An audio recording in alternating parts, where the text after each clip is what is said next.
customer care service, they get to the reception area. Yeah. In the reception area, what is expected of the client is giving their biodata, bioinformation. That is the name, the phone number, their location. And someone will ask, why should I give my location? Why should I disclose my phone number? Now, for those who have traveled, for those clients who have traveled with us, the journey since 2014, when the hospital began until today, they can attest to the fact that the hospital has had different phases of growth over the years, since 2014 until today. Patient's phone number in the system. That is how we've ensured that the system is locked. The pharmacy is not able to go back and check the medical history of the patient. All they need to check is the drugs have been issued to this particular client, and that's it. That is what they are able to access. Same to the laboratory. When the client goes to the laboratory, at no single point will you find the lab tech getting the phone number from the system or any other detail except from what they are supposed to get. So that is how far we've gone in terms of data privacy and confidentiality of patient information. Two peaks living where we shine so bright. She goes the host, making everything feel just right. Love, laughter, and glow, that's what we're all about. Come on, join our family, let's really shine. Games and challenges. Procedures can be annoying, and especially in a hospital setup where of course you're coming and you're in pain and you just want to be attended and gone. But we at Gracepark Medical Center, which is located at Meru Nanyuki Highway, and we get to understand some of the procedures that they have and why are they important, especially as an outpatient. And today we have the HR at Gracepark Medical Center, Kevin Nando, who will guide us through the procedure and the process that they take each patient. Karibu sana to the show. Thank you so much for this opportunity to have us on this platform, to take us through, and our viewers and everyone in general through what is expected while you get into the hospital. So I'm glad to be here. Once again, my name is Kevin Nando, the HR at Gracepark Medical Center. So I'm glad to be with you to take you through the process in the hospital. Karibu. Yeah.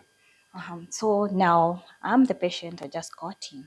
So where do I start? Because that's one of the biggest questions that one would ask. You know, you get in and you have all these bright lights and I'm now confused. Where do I start? Actually, it is a good thing that today we are talking about the patient journey in the hospital, because previously most of the interviews that we've been talking about has been about the particular clinics, particular topics, medical. But today we are taking through the client on what is expected, what is done in the hospital. So a client has just come into the hospital. They got into Gracepark. Where do they go? So the first place they interact with the hospital is the customer care service. After the customer care service, they get to the reception area. In the reception area, what is expected of the client is giving their biodata, bioinformation. That is the name, the phone number, their location. And someone will ask, why should I give my location? Why should I disclose my phone number? Why should I disclose my previous or last or my residential area? All these information, you'll come to notice that it is very vital and will assist the doctor while taking down your history. In case of any travel that you've done in the previous days, it is very important for you to disclose maybe where you were the past 5 days or where your location is. It will be able to guide the doctor to be able to diagnose much easier. After the reception area, the client moves to the triage area. What happens at the triage area is that get to meet the nurse in the triage area. This is the place where your vitals are taken. The vitals, which include the blood pressure, the SpO2s, we do have the weight, we do have the height, and all these vitals are also crucial in terms of the diagnosis, identifying the diagnosis of a particular client. Yes. And someone will also ask, why should I not just go straight to the doctor? Sometimes it is very important for the doctor to know the temperature that you're having at that particular moment. What is your weight? It will be able to assist the doctor also to come up with a diagnosis that will assist in the treatment. After the triage area, the patient moves directly to the consultation room. In the consultation room, this is where the patient gets to interact with now the doctor. At this particular point, maybe the doctor will also get to get deeper into the some personal information about yourself, maybe where you travel, the activities that you've been conducting, what you do on a daily basis, if you do exercises, the kind of pain that you're going through at that particular moment, what exactly you're feeling. And at this point, you'll find that the doctor also does a physical examination. Sometimes they do use the stethoscope to get to know how your heartbeat or the heartbeat is at the moment. They will at some point even repeat the vital takings, the BP, if maybe they really want to get deeper into the treatment. And that's where the doctor also comes up with the history of this particular patient. After coming up with this particular history of the patient, now the doctor at this point will now send the patient to the laboratory for further tests. In these particular tests, it depends with the diagnosis that the doctor wants to treat. So we have various different types of tests that are done in the laboratory. Maybe in a different forum we'll talk about these particular tests. But in general, there are tests which might take 5 minutes. There are tests which will take 1 hour. And there are some tests which will take even 3 days. So it depends with the kind of test that the doctor has requested for. And something very crucial that our clients, or rather a client when comes to the hospital, needs to factor in is the turnaround time. As you come to the hospital, it is not like you pop in and pop out immediately. There are certain processes and procedures which take time. And this is where we talk about the turnaround time.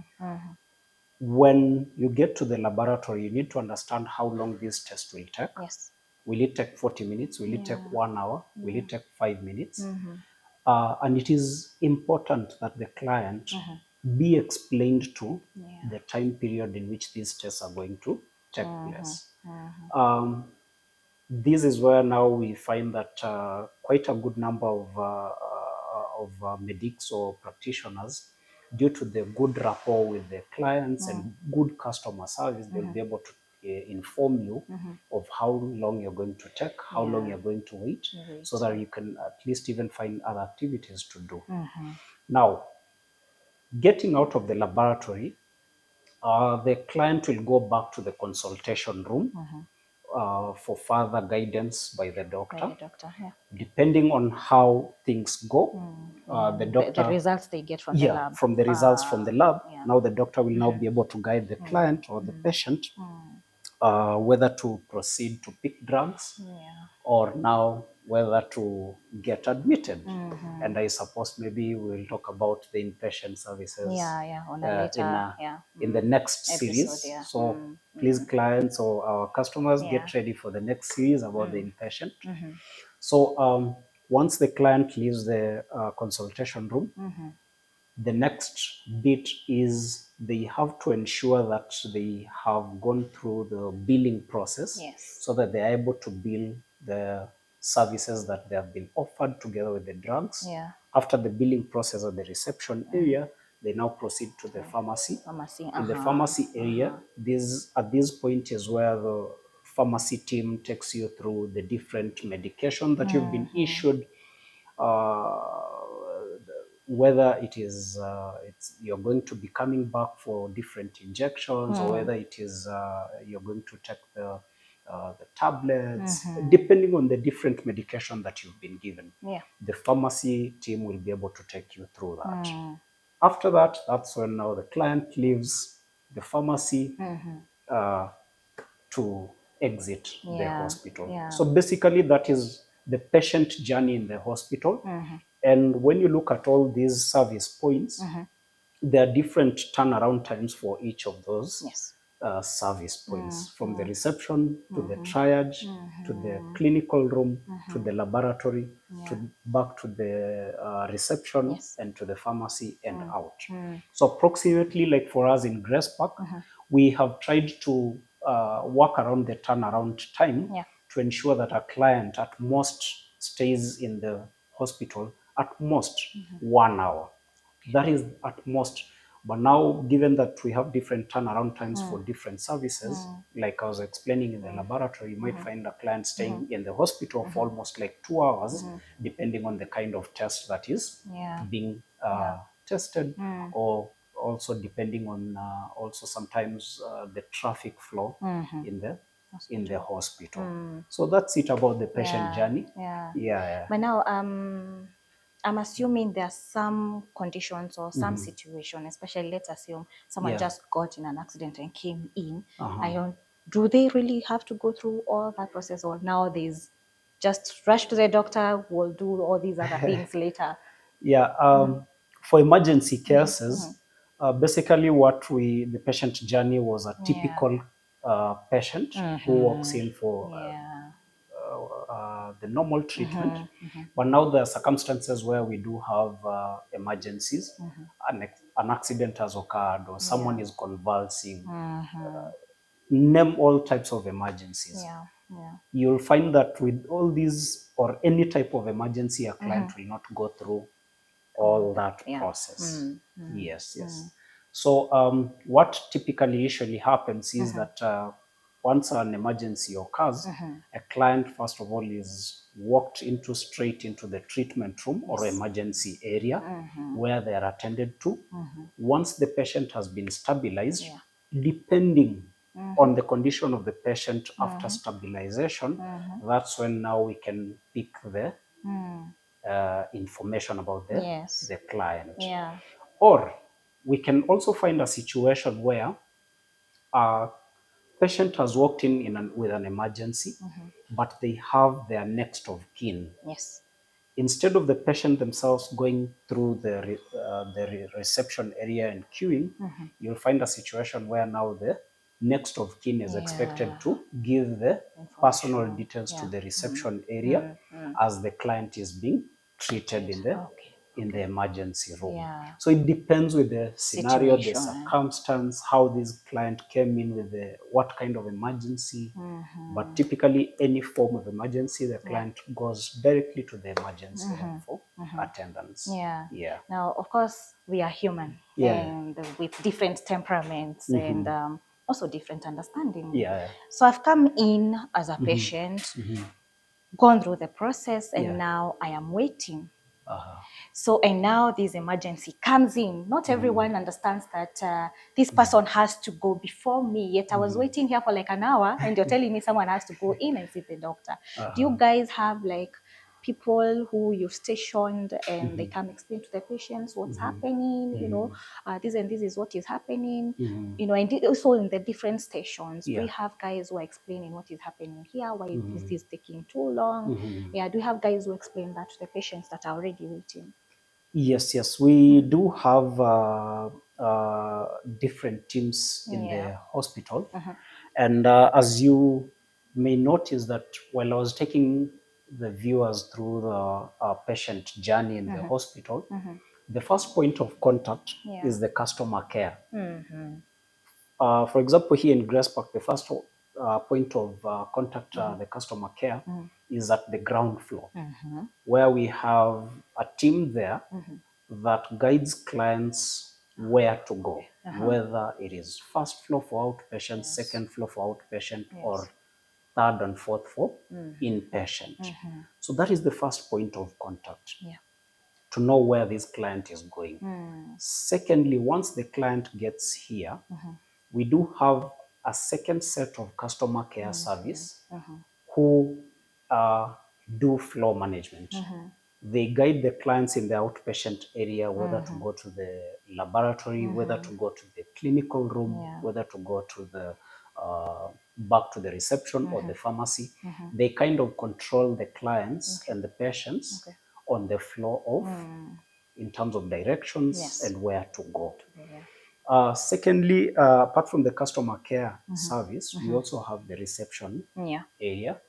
What we as Gracepark Medical Center we have done, we have really invested in staff development in terms of training and building capacity. That is what we've really invested in on how to handle clients. And yes, it is true there are clients who will be dissatisfied. I cannot say irritated, but dissatisfied in one way or another, depending on what they might have been not happy about. In most circumstances, you'll find that the customer care team will jump in very fast and try to contain the situation. In case of an emergency, lucky enough is that in all situations, like I may put it at 98% or 99% of emergency cases that walk into Gracepark, you'll find that even the clients who are seated at the outpatient area, they tend to understand the situation is an emergency. And quite a good number of times, less of those clients or less of our clients, you'll find them being irritated or angered as to why they're not being attended and why the medics have gone to attend to the emergency. So that is the larger percentage of what happens. But there's also this small percentage where a client has been in Gracepark at the outpatient area, has waited for almost like 1 hour, 1.5 hours, 2 hours. An emergency walks in, they're irritated, they're agitated, angry at that time. That's where now our team in the customer care steps in, tries to talk to the client. And even sometimes you'll even find not even the customer care team only, you'll even find the guy in the pharmacy will come, step in and even try to talk to the client, cool them down and talk to them about the process on what is happening. And lucky enough is that our clients, they need to be appreciated. Definitely. All the time they are always understanding. In as much as some of them will be angry, but they're usually understanding. Of course, something else that one would notice when they walk into the building, you guys have 2 receptions. Right now, we are at the first floor. There's another one at the second floor. If you could let us know what's the difference between, is there a difference between the two? When I'm coming as a patient, do I come to the first floor? Do I come to the second floor? How do I know where to go? Now, for those who have traveled, for those clients who have traveled with us, the journey since 2014, when the hospital began until today, they can attest to the fact that the hospital has had different phases of growth over the years, since 2014 until today. I'll fast track the time to, let's say, mid 2024 towards the end of 2025 and even up to now. We used to have the reception here in first floor and the second floor reception. And the reason why we had 2 receptions, actually we introduced 2 receptions in 2022. And the reason why we did that is that we wanted to have,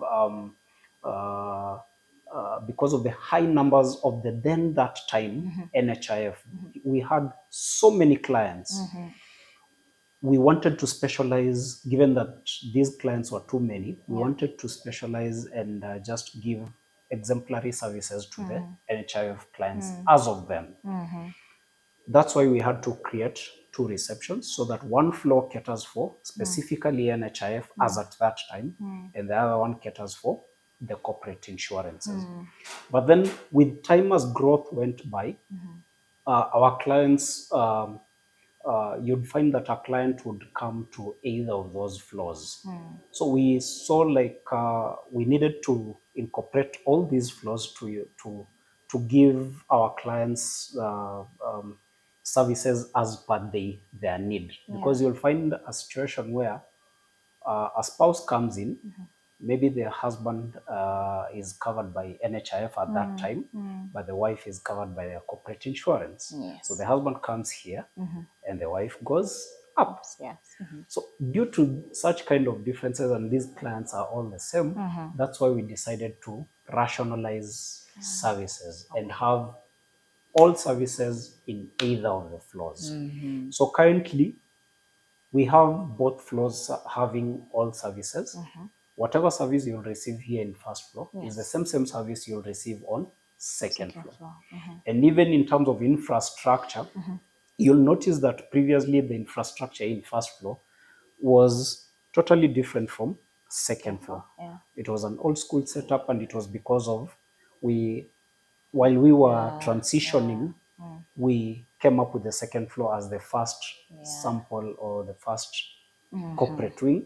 And therefore, due to standardization of services, we had to also standardize these first floor to the exact resemblance or the same amenities with second floor. So currently, there's no difference between first floor and second floor. The only thing that might differentiate the first floor and second floor is maybe the dental services, because all the dental services are offered on first floor. Yeah, but currently all other services are all the same on both floors. While we started on the procedure or the process, you did mention of how you can get into the doctor's office and you'll start asking these private information, you know, depending on what you've come up with. And I know in some situations, you might even go deeper and, you know, get in to ask even husband and wives, you know, do you have someone else on the side? You know, some information that can ruin homes and stuff, and some information that should be kept private. So now, how do you ensure that the information you get from your patients remains private and confidential? Kabisa. Whatever I tell you remains there in that office. When we talk about that, we are majorly actually looking at data privacy. Data privacy is a wide topic that is being discussed of late. And it's a very crucial topic today in this era and time. When you look at even in the social media or maybe the news all over, you find that there are a lot of legal issues regarding data privacy. For us here in Gracepark, what we have invested in is, first of all, as I mentioned, capacity building of our staff and training of those staff. Since data privacy is a major concern in the country right now, or in the world actually, specifically in the world all over, we have specifically made sure that our staff are trained on data privacy. Now, when we talk about data privacy, we need to understand that both the hospital and the patient are obligated to ensure that all the protocols, the standards in data privacy are adhered to. And rights of both the hospital and the patient must be adhered according to the standards of ODPC. Okay. Now, when we talk about a client privacy and confidentiality, we are talking about the information majorly. That includes their biodata information. That includes their medical history. And even their physical presence in the hospital. Now, When you look at our services and our activities are majorly centered, are customer centered. That's why you'll find at the reception area, it is secluded from the other client. While the client is giving information to the receptionist, there's enough space and distance from the other clients who are waiting for other services. And while we are speaking to our receptionists are speaking to the clients, you'll find that they use a relatively lower tone in terms of giving service. And also something else that we've also tried to do so that we minimize the flow of information from the reception area to the other clients in terms of voice, sound. You'll find at some point that we are playing some sort of soft music in the hospital.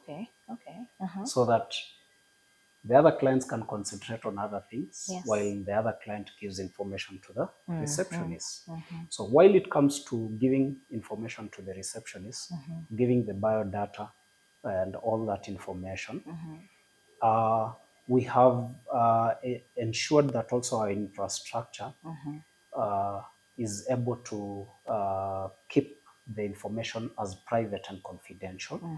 Our systems, you'll find that even the receptionist is not able to get information about any other further information about the client, any medical history. It is so locked up, the system is so locked up that every station can only access the information that they need for that particular service. If it is the reception, they're able to open the client's page, input their biodata, and that's it. If they go to the clinical room, the doctor is not even able to get the patient's phone number in the system. That is how we've ensured that the system is locked. The pharmacy is not able to go back and check the medical history of the patient. All they need to check is the drugs have been issued to this particular client, and that's it. That is what they are able to access. Same to the laboratory. When the client goes to the laboratory, at no single point will you find the lab tech getting the phone number from the system or any other detail except from what they are supposed to get. So that is how far we've gone in terms of data privacy and confidentiality of patient information, locking the system, ensuring that the system is fully locked. Yes. So now, as we come to the end, what are some of the services that one is expecting to get at the outpatient? Because as we've promised our viewers, we'll be coming back next week to discuss about the inpatient. We will dig deeper and go into depth of that. So in terms of outpatient services, our viewers will allow me to start off with the specialist services that we do have, the specialist clinics, as I delve deeper into all the other services. Of the most recent times in Gracepark, as I've been talking about the growth of Gracepark, you'll find that the outpatient services have increased in number. Let's begin off with oncology services. For us who might not understand oncology, it's cancer services. Not all of us will be able to understand deeper. So we have the oncology or the cancer services we do offer in outpatient currently. We do have the dialysis services. And in connection with the dialysis services, we do have nephrology and physician clinic, which we also offer in outpatient to accompany that particular department.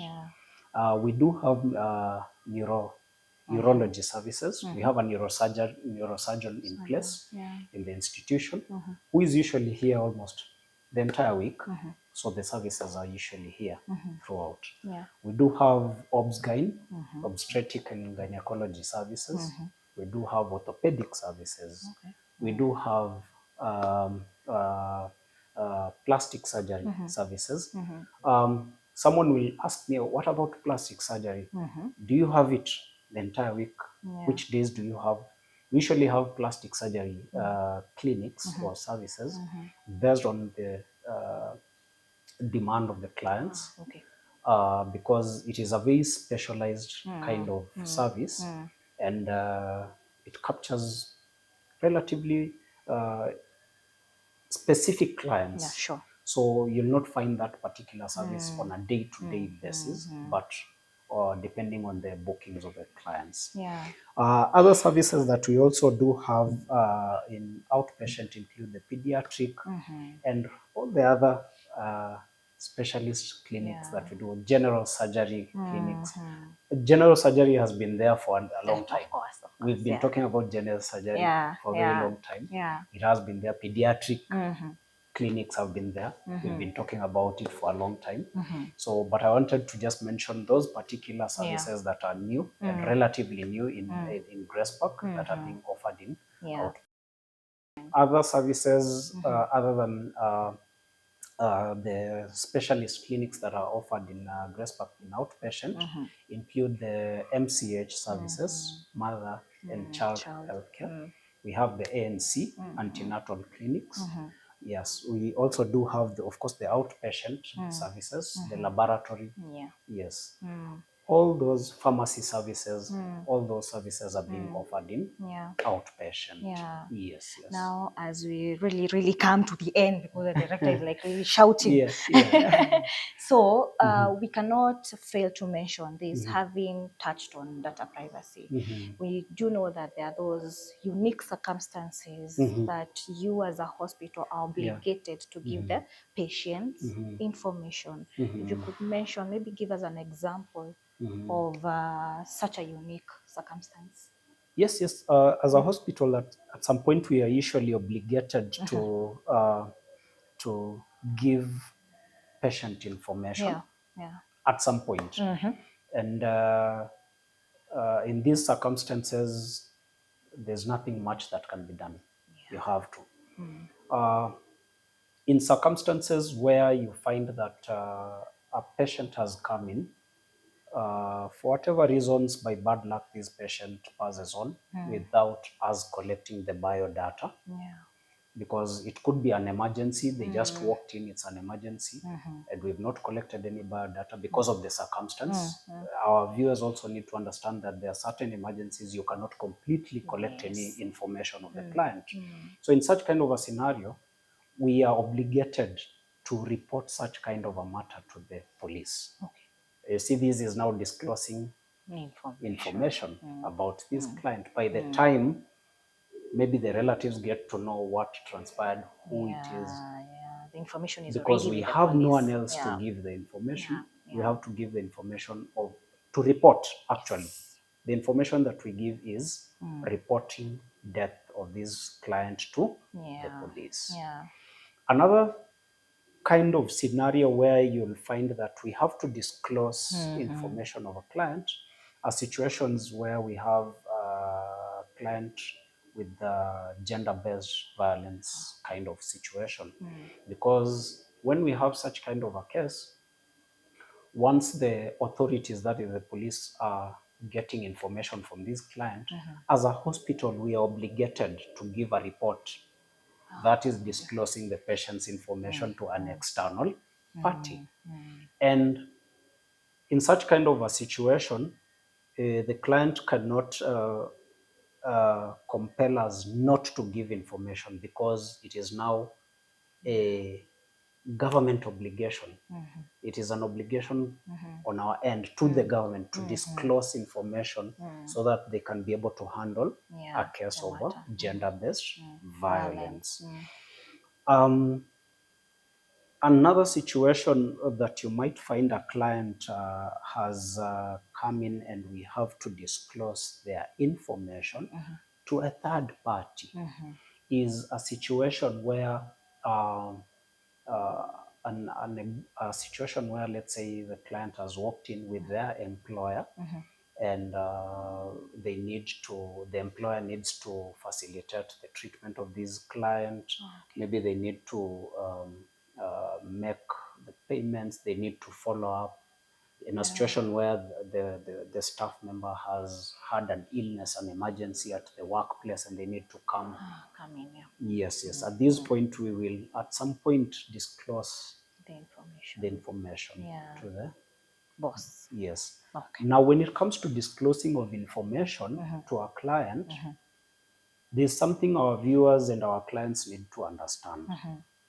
As you walk into the hospital, the most important thing that you need to do is to give the institution correct or accurate information. The other thing that you also need to take note is, as a client or as a patient, you need to disclose a next of kin. Yes. So that in case of any disclosure of any information, we are able to give this the next of kin. And in as much as a client will give us a next of kin, they also have to give us a consent that we can disclose to the next of kin. Okay. So it's not just about that the hospital has received the next of kin, so we are at liberty to just disclose the information. The client has to also consent to us that we should give the information. But now, as I mentioned, there are circumstances where the hospital, we as Gracepark, we are obligated to give. Whether you've given consent or not, because you need assistance and we need someone else to assist you. So we have to disclose, but the disclosure is usually very limited, depending on also on who we are disclosing. And also the situation. Yes. All right. Yeah. Nando, Yes. thank you so much for even taking the time to explain to us, of course, and the viewers of the procedure and the process. I'm sure we make fun out here and say unaniuliza maswali mingi kama ya clinic. I'm sure now they understand why they have to go through the process and how important it is both to the hospital and to them. Thank you so much for taking in the time and as always giving us all the information. Karibu sana. Okay, as promised, next week we'll come with a part 2 of this episode where we'll get to discuss, of course, now the inpatient. I know there are so many questions about that, and we'll get to answer all that. Thank you so much for tuning in every week, of course, being here, helping us grow, of course, by subscribing, telling a friend to tell a friend, sharing our episodes. We don't take that for granted. I've been your host, Shiko. Until next week, bye-bye. Thank you. Two peaks living where we shine so bright. She goes the host, making everything feel just right. Love, laughter, and glow, that's what we're all about. Come on, join our family, let's really shine. Games and challenges